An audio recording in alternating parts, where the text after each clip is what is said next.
I met some people in like movie production, stuff like that. So I have the chance of doing a little of that, but it's really, for me, it's really interesting, and it's also a way of making music that's really fulfilling. You can really do what you want and express your music too. It's just another way of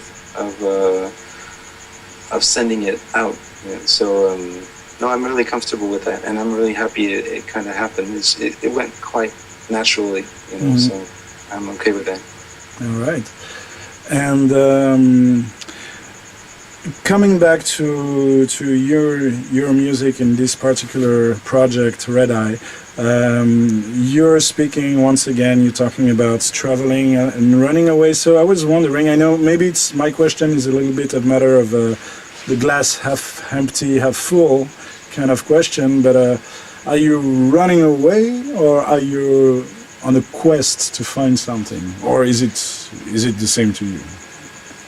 It's yeah, I think it's kind of both. It depends on the moment of and what I have in my head at the moment. Sometimes you're kind of sick and tired and bored or whatever, and you want to run away.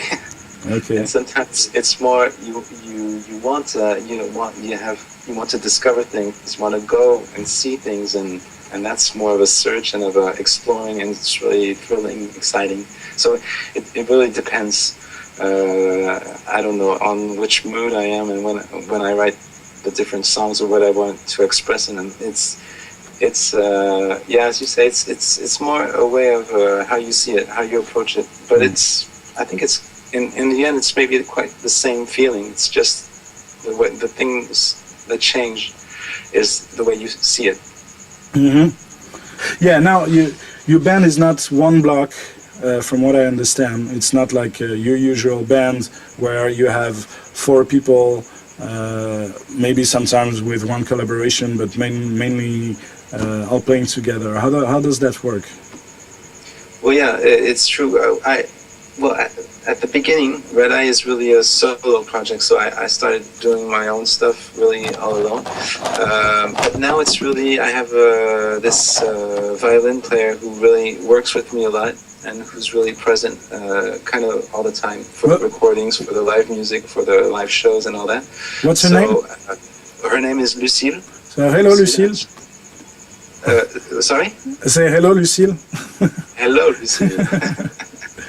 And so she's really into the band now, and the other people participating in the band are really great musicians that are friends or became friends of mine, and who I called mostly to play on the records first, and then who come and play live. It's more like some kind of a pool of musicians that I really like and who come and play every time they're available. And so it's, I have, there are 5 or 6 people. It's Antoine who plays the upright bass. There's Francois who plays accordion and plays some guitar. There's the cello. There's the drums. It really changes.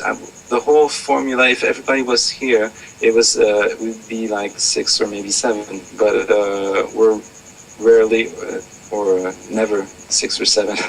Wow. But, doesn't that drive you a little crazy in terms of organization? Sometimes it is quite hard, but now we're getting used to it. So they all know the songs and the routines and all that. So it's just that you have to go back into their place, their position. But it's okay. It's quite simple. I mean, none of these people are really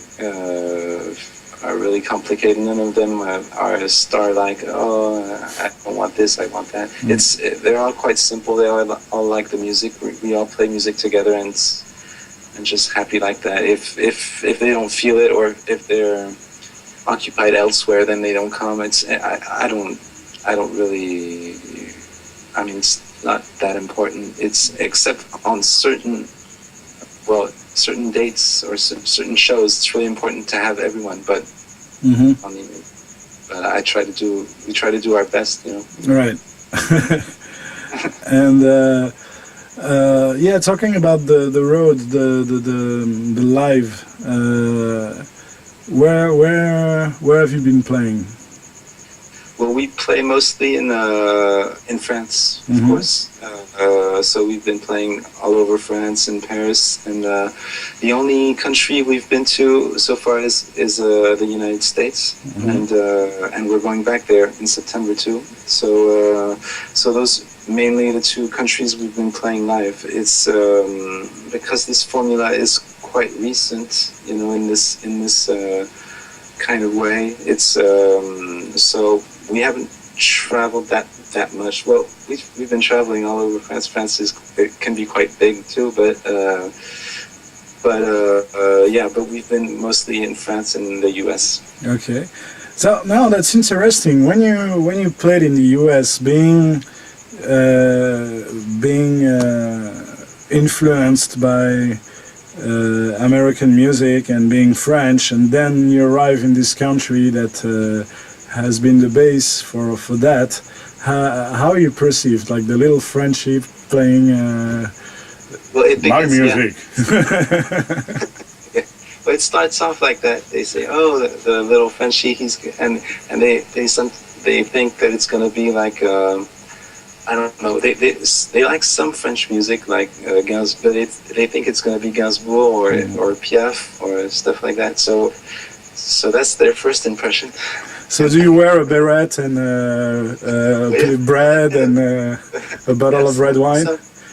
Some people try and think they're going to see that, but then they listen to the music and say, "Oh wow, we know that music and we like it," and so it's kind of funny because there's this twist. So the good thing is that they really like consider you. They say, "Oh wow, okay, that's cool and we like it." Yeah. But the downturn is that you're really like on an equal level as all the other bands that are there. So you don't have that, you know, French thing that could make you curious, that could make them curious. You don't have it anymore because you're like you're with all the other bands. So it has two sides to the story. But it was really funny. It was really funny, and it really depends on. The other thing, it really depends on where you play, because some places are much more sympathetic with France and French people, whereas other places are more, I don't know, suspicious.